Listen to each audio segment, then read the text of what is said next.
good viewers around the world, welcome once again to my note reviews. What do Benny Hinn, Creflo Dollar, Joel Olsteen, Kenneth Coppland, Robert Tilden, and TD Jakes have in common? You're right, they are TV evangelism. Every morning you'll see them on your TV, on various gospel channel, biblical channel, spiritual channel, preaching, helping people with physical diseases and so forth, and asking a small donation in return. But have you ever asked yourself this? Are they really anointed, or even more? Do they really believe what they're preaching, or they're more up for the buck? See, my review on that is that I'll say 5 to 1% is about the message of God, and the rest is about what's in their pockets. Don't believe me? There's a plethora of articles out there exposing them, especially the bigger ones like Benny Hinn, Kenneth Coppland, and Robert Tilden, and Joel Olsteen too, because they are slightly more popular than Creflo Dollars. But still, they are still in the same group. You see, those guys are really con artists, scam artists, really up for grabs for your dollar.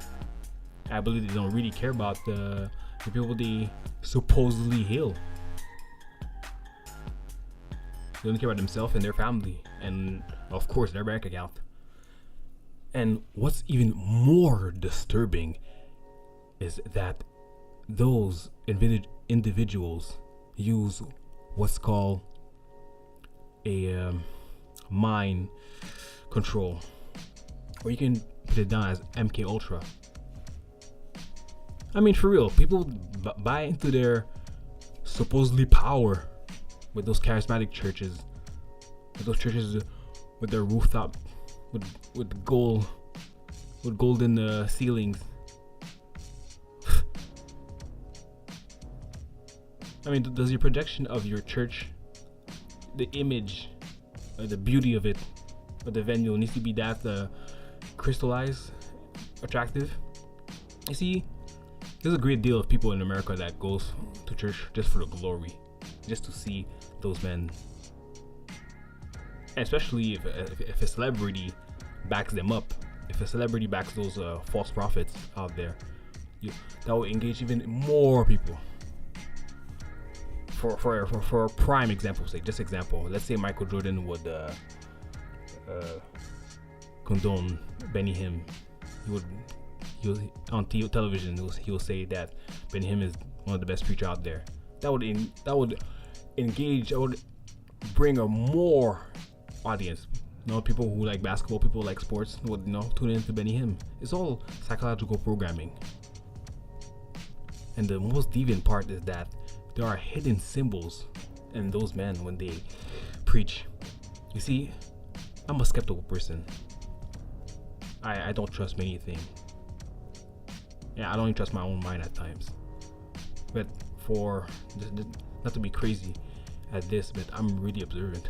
And there's many people in this platform are really observant, are there to expose the con artists out there. And especially when it comes to religion. I would understand a con artist selling a product, clothing, or food, or some cream. But really, God? Are you really putting yourself that low? That's how it is. They're demonized by the power of the buck. But the most worst case is that they use a sign language that I'm pretty sure most of you are familiar with. That putting your your pinky and your index finger and pinky on top, and bending your middle fingers. Yes, you see that as a rock sign. However, it has a little darker meaning into it. You'll see certain politicians do that, certain singers doing that, but that's another video for another time. Now I'm gonna talk about those scam artists that don't really care about people. Like Mr. Olsteen, what has he done for people of Houston? I do not need to share what he did in the news. It's all out there. You viewers could go for yourselves. All I want you to do is to trigger something in your mind, ding, and ask yourself this. There is no problem, there's no sin by doubting. You have to be skeptical in this world. And there's a great variety of people out there, of all age, cultures, that believe in those men. Those men are not from God. They use MK Ultra programming with sign language and specific speech and specific words that they use to be gentle, to tap into your heart. That's all tactics to get into you, for you to become their loyal servant. Yeah, loyal servant. Keep their reputation on check. Keep their bank account flowing.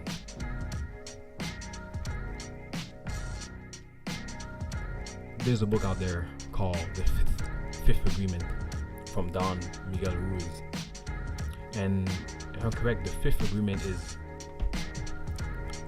be skeptical, but learn to listen.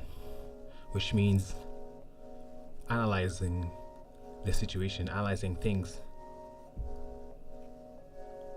and being skeptical, but at the same time, listen more, gathering information. You see, I used to attend those type of churches, not at this magnitude. Nothing wrong about it. Certain churches are not there for the glory. Churchgoers are not there for the glory. They're just there for God, for fellowship and so forth. But there are wacky things going on in the charismatic church that needs to be exposed even more. I know many out there are enlightened, but the more information out there, the more we can absorb information, the more we could analyze things, the more we could throw it out to the public. You see, people need to be wake up. Just because a certain person brings a certain book of a certain religion, it doesn't mean that they believe in it, and doesn't mean that they don't mix truth and lies. It doesn't matter, he has 90% truth and 10% lies. It should be 100% truth. So why mix then their own propaganda? So all I need you viewers to know is to be skeptical, but learn to listen. Because there's many people out there that are brainwashed by those men of God. I'm not sure that they are from God. I'm pretty sure they aren't. And me and many numerous others out there know their true meaning. I'll leave it at this, viewers. Thank you for watching. And remember, stay put, take notes, and move on to the next chapter.